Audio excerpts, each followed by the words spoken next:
Hi guys, I loved the movie. By the way, I watched it last night. So Oh, thanks, brilliant. mate. Really brilliant. I'm going to begin with a really exciting question, but I'll start with you, Thomas, because obviously I'm not in person, so I can't just look at someone in the eye, so you know I'm addressing, so I have to say it. But what was it that initially attracted you to getting involved in this project and to this character as well? Well, it originally started with a short that we made. We made a short film called Jacked a long, long time ago. It must be 7 years, Charlie. Is it that long ago, do you reckon? Yeah, maybe. Maybe you're right. Maybe it is that long. Maybe 6 or 7 years ago. And yeah, I mean, I knew that Charlie was attached, so I was buzzing to work with him. And yeah, it was just a great little script. It was just something that I'd not seen before. It was just such like a unique little idea. And I met with Rene, and just instantly fell in love with the guy. I mean, if you've never met Rene, then you'll know what I mean. He's just so likable, and he's so clever, and his ideas are so not like any other director that I've ever worked with. And we met up after we'd done Jacked. I remember we met up in London, didn't we, Charlie? And we sat and we spoke about where the characters would be in Looted. And yeah, we tossed some really interesting ideas about. And yeah, we just sort of, we kind of got a lot of freedom with what we wanted to do with it as well. And I got that impression straight away from working with Rene the first time. So the idea to go and be able to do it in a feature, and again, having worked with Charlie on Jacked, it was an exciting idea because of the way that I'm so used to working, is I do a lot of it. I've done a lot of improvisation and character building, and it was exciting and we both did that on the short. So the idea of being able to do that for a feature together was it was just the whole thing was just an exciting process. Yeah, I've got to say about it, Thomas, your lighting is great. It does look good. I know, mate. I know. I don't normally look like this. When I turn that light off, it's horrible. But it's Halloween, so it fell over. Charlie, because I was watching an interview I think you did at the Thailand Black Nights Festival last year, and you said it was the first performance or first character where you brought a lot of yourself and your own personal kind of life into the part. I wondered how that was for you, and if you found it by the end, was it almost quite a relief to let this character go? Because I guess in some ways, when you put that much into a project, can it be quite exhausting? Yeah, I think the answer was in the question there a bit. It was really exhausting by the end of filming, actually. And you know what? I don't know if it was. I don't know if the relief aspect of it was like tangible, if you know what I mean. I don't know if it maybe somewhere there was like an injection of growth that, for me personally, that I don't necessarily know about. But yeah, I mean, in some ways it made it easier and harder at the same time for me, because in some ways, like Thomas says, he was quite versed in the art of improvisation, and he was and for me it was like equally as exciting but a bit more daunting, I would say. And also doing an accent as well, I kind of thought to myself, I need the core of this guy to be quite set, so I'm not flailing and I'm not worrying about that. So in that ways, I suppose in like a technique way, it made it easier. But I suppose, yeah, like I said, yeah, you've picked up. It was quite exhausting to do that and to put in a lot of my own stuff. I tried to do that as much as I could pre the film, though, and tried to get it in there, to get it into the kind of fabric of well, I don't know, I was going to say of the character, of the character, I guess. Sorry, I'm just going to put this on charge. Look at that hair, them luscious locks, I must say. They've been getting long. Lockdown locks. Lockdown locks, yeah. Locks down. Yeah, because Rene said that you were a bit like a psychopath in the way that you had so much of your kind of the character kind of mapped out for you, like a kind of detective chasing a kind of their prime suspect. I was just wondering if that's something that, if when you've worked since, have you have you taken some of those sort of new techniques of way of working and sort of put them into new projects? Have you found that it worked for you quite well in this? And do you reckon you could work like this again? I would, if there was some kind of, I think like Thomas was saying, we had the project for quite a while beforehand, which was just was great. Yeah, it was a treat. Yeah, it was a treat. Exactly. It was a treat. And like, and so I guess in some ways, yeah, I would love to be able to work like that. If I'm honest, I'd love to always be able to work like that. I guess some parts are smaller or they're maybe not as in depth, you know, you don't need to show too much. So potentially not always, but it would be relative to the part and what the director wanted. I guess if you do something as well that's not as free flowing, no, I was going to say you might not need it, but maybe you could. I would love to. I would love to be able to work like that on every job. Yeah, because Thomas, you mentioned obviously how you've got a background in improv and stuff. You grew up in the Shane Meadows School of Filmmaking, where I know, because having spoken to people involved in This Is England and stuff, that Shane gave you guys so much freedom on set and to access the character. So when you do a project now, having kind of grown, because obviously when you grow up in an industry where that's how you perceive it to be, I guess it must be quite strange when you work on other projects where it is a little bit more stifled and a bit more kind of following a kind of structure. So it must be great when a project like Looted does come about, which I guess takes you back to the style of acting that you grew up in and sort of first master. Yeah, it is always a treat, and it's kind of like the first day on set. I never learned my lines ever. Like the first day on This Is England, the first time This Is England that I went in with the lines, thinking, right, okay, well, I'm going to give this a go then, and then. I remember saying to Shane, like, oh, I know my lines, like expecting him to be like, oh, well done, mate. And he went, yeah, forget them. Forget the lines, because what we're going to do is this is the core of the scene and the cast are just going to go with it. You know, these are the key points that we need to get across in the scene, but we want it to be completely natural. And again, to go back and to be able to do that as an adult, like Charlie said, it was daunting because I did it as a kid and I didn't really... This is England's sort of totally different. Sorry? So much imagination when you're younger, isn't it? It's just there. It's just well, that's it. And you've got no fear.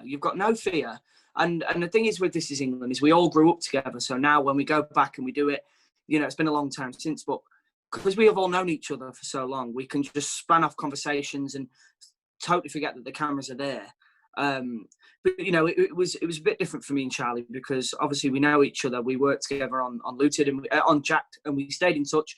You know, we didn't see as much of each other as we probably would have liked because obviously there's distance between us. But yeah, I mean, I think it just happened so freely, and the comfort that Rene gave us on set and the trust.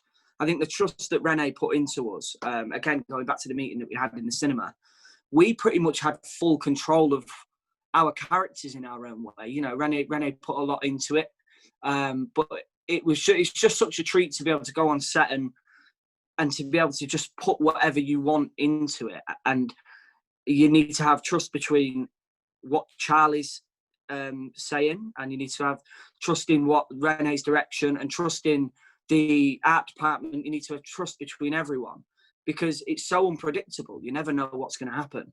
You know, if we're doing a scene and suddenly I feel in myself that it's right to swipe the table and clear everything off just instinctively, then you need to be able to trust that say if I do that and I haven't told Charlie about it, it's sort of that gets the natural sort of reactions. But then also it's just sort of, you don't want to throw each other off too much. Do you know what I mean? So, but yeah, it's just, sorry, go on. Sorry, I was going to say, mate, that trust as well, you just made me think, it can be really, it can be quite amazing, even if, say, that particular take you're saying, if you did swipe everything off the table, for example, you know, if the director really trusts you, you just build on that in the next take and the next take, and you sort of start to form your own story. Do you know what I mean, Thomas? It's like... Yeah, exactly. Yeah. And it's nice to be able to have that freedom. But I think the main thing that I've learned over the years with improvisation is trust. And you need to trust that everything that everybody opposite you is saying and doing the right things, and you just go with it. And I think a lot of the time, particularly with Looted, and again going back to This Is England, it just worked, you know. And I guess we're kind of very fortunate in that sense, because sometimes it could really backfire. Do you know what I mean? Yeah, just before I go back to Looted, I'm just going to ask one thing about This Is England, which is, you mentioned obviously that you guys grew up together. So when you get back for the kind of This Is England, the each sort of passing series, that must have been a great chance for all of you just to spend time with each other. So you must miss them quite a bit at the moment, because obviously the break now has been longer than it's ever been, I guess. Yeah, but it's strange though, because I speak to them.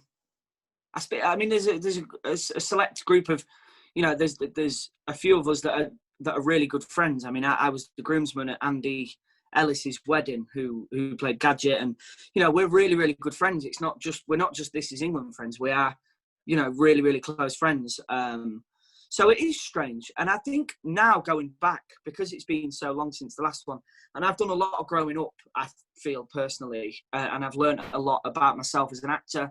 I've learned a lot about myself as a man. So I think now, if I went back tomorrow to do another This Is England, I wonder what it would be like, because I'm not as unpredictable as I used to be. I don't want to go out the night before work.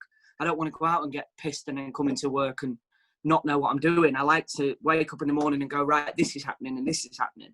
So I think another This Is England, and it's the same with a lot of them. You know, a lot of the cast have done so much growing up and gone through so much in their lives that I'm not sure how another This Is England would work, because there's a lot of us that don't want to go back to getting pissed every night, because that's not what I want to do anymore. But that was pretty much what This Is England relied on, all of us going out and having a good time together. And so, yeah, it would. I do often think what the next this, if we was to do another one, what it would be like. But who knows? We might get there and get together and then just go, let's go and get pissed. Yeah. Who knows? Was that the case on Looted, Charlie? I mean, obviously, your two characters have a really fascinating dynamic. We've all had a friend a bit like Leo, that kind of mate that it kind of just you on to do things you might want to do, who's the one at school who'll kind of get in trouble a little bit more than you, and you'd always find yourself in their company. But but Charlie, did you find, despite the kind of dynamic being a little bit tense at times, because it seems obviously you get on really well, you two, was it quite a good set to be on? Was it quite a fun sort of, I mean, I'm not going to ask if you guys were getting pissed the night before each day, but you know, did it have that kind of vibe to it? Yeah, I'd say there's like a bit of a middle ground, because I think I'd say when we did the short, there was that like sort of explosion of like me and Thomas and Rene and other cast and crew members. You know, you sort of have a realization that you actually all really get on, which is always such an, you know, it's a blessing. I think with the feature, there was a touch more seriousness, maybe because as well of the subject matter and it being so autobiographical for Rene. And but yeah, I mean, for sure, we don't. Yeah, it's just a pleasant experience, us lot working together. You know. Well, we went out a lot in the car, didn't we? We sort of, I had my car whilst we was filming, and we sort of like we went out and we was just our characters in a way. We were together like the whole time, pretty much. Yeah. Yeah, but it suited so well for the you know what you guys will see on screen. So, and I think that sort of thing really helped, but it wasn't forced. It was what we wanted to do. I mean, personally, I didn't go, right, we should hang out with each other because we need it to look good. It was like, oh, great, we finished. Some films, yeah. Yeah, exactly. Yeah, and it's like, so at the end of every day, it wasn't like, oh shit, we need to hang out so it looks good. It was like, right, we're finished work. What should we do? Should we go for food, or you know, who's cooking, or who's doing this, or who's doing that? And yeah, it just happened. And I think that sort of thing's quite rare. Yeah, no, it is. It's just the comfortability, and also as well. I mean, actually, the schedule of this didn't allow for that much time anyway. Outside. No, it was hectic for you, wasn't it? It was crazy for you. It was just like, you know, it was like 18 days, I think, and it was just solid morning, noon, and night, and we finished the scenes at the end of the day usually, and we'd all go and sit and read over the scenes for the next day, go to sleep, wake up, and it was just that, you know, which was, again, I love that. I suppose you get the camaraderie element when you're actually on set as well. It's just like crew and everything, you know. But you mentioned obviously you had to do an accent, and you mentioned you would kind of stay sort of in character offset. Did you keep the accent up as well, offset Charlie, or did you revert back to your usual voice when you weren't shooting? Yeah, as much as I could, I'd keep it up. I was like, I just thought, I've got 18 days or whatever. You can do that for 18 days for your craft or whatnot. And I tried. There was definitely points where we'd go for dinner and stuff. Yeah, maybe after work at dinner or whatever, I wouldn't be doing it. I'd try from the morning. I'd try from when I got up, and try to sort of ease into it in some ways. Yeah. Have you had to do a Southern accent yet, Thomas? And how have you found that? Yeah, I have. I mean, I find it really daunting until I get there, and then I go, right, you're not Tomo now. That's it. You're this character, and that's his. I try not, and I think Charlie will be the same. You don't really think about. I do a lot of my thinking about accents when I'm in the hotel on my own, and I'm like, oh my fucking god. But then I get to work, and then I'm like, right, I forget about the accent, and I read the lines how I know them and how I think my character would say them. And I mean, it's kind of like, maybe I watch it back and go, ooh, it's a bit ropey, but at the time it just felt natural, and that's how I try and put every performance I do. I try and make it as natural as possible. So I think rule number one with an accent for me is to make it sound as natural as possible. So, but yeah, I think Charlie nailed it. We spent we spent a lot of time working on it, I think it sounded great because you was going for my accent, weren't you, Charlie? You did my accent, which is a very tough accent. I think it's not Manchester, it's not Nottingham, it's not, it's very close to. Geographically, we're close to Newcastle, but our accent sounds nothing like Newcastle. Very near Leeds, but we don't sound anything like Leeds. So it's kind of a funny accent. So yeah, I think Charlie's done a great job at getting it. Actually, I should have mentioned. Actually, I had a lot of help from Thomas. We in the lead up, he was sending me voice notes all the time, and in some ways, we were. That was kind of our also a way that we were kind of building our friendship back up again. Was doing that. Just a lot of silly voice notes, wasn't it, to each other? Yeah. Oh god, I might go back through them actually. And listen.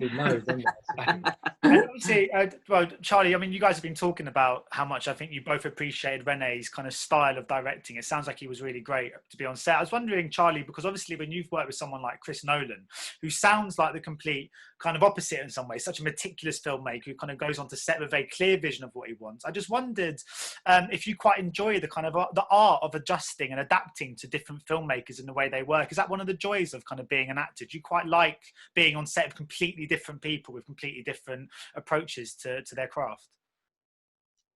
Yeah.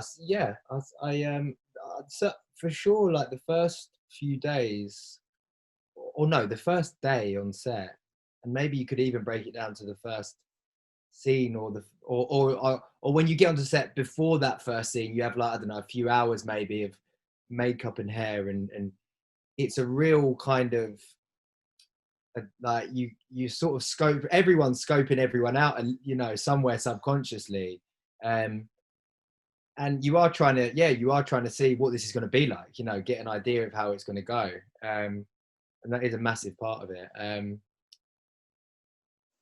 I suppose. Well, they're your family, aren't they? For the foreseeable future, the people you're working with are your family. You don't spend any time with anyone but these people, so it's like it's quite important, that I think. Yeah.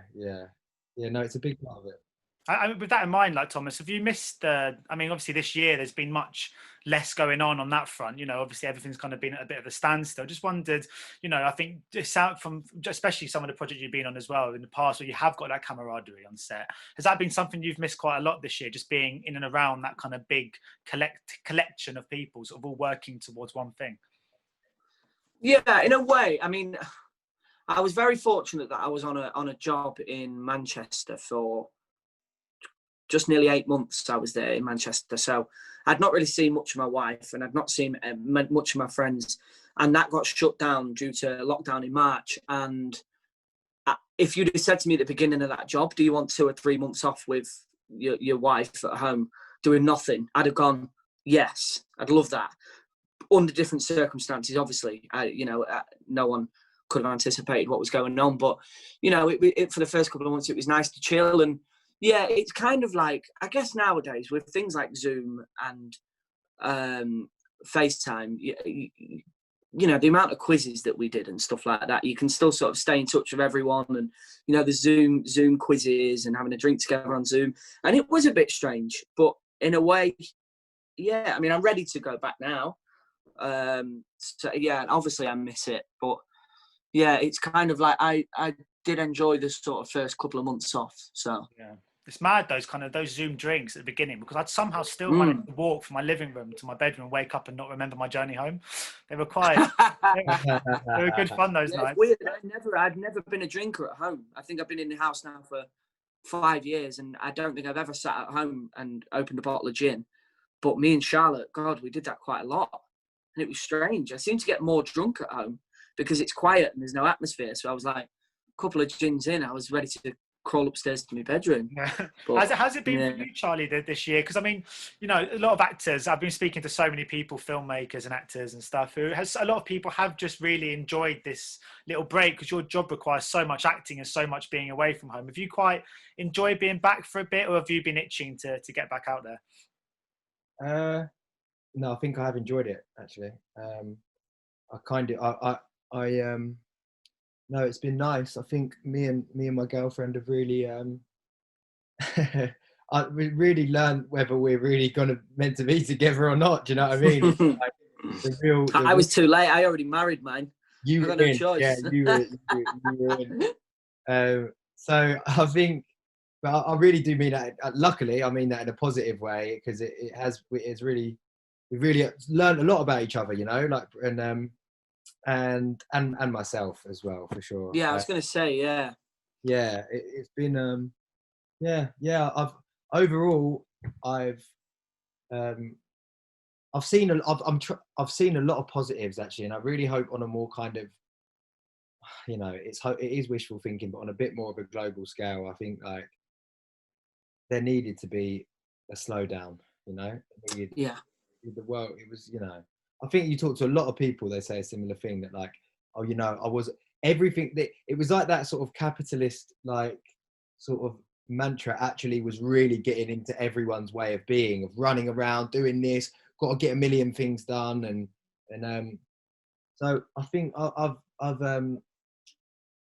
enjoyed that. I moved house as well during the end of, like, right at the end of lockdown. I moved down to Margate, to the seaside. So oh, cool. I love Margate. Yeah, that's been nice, mate. I was there quite recently.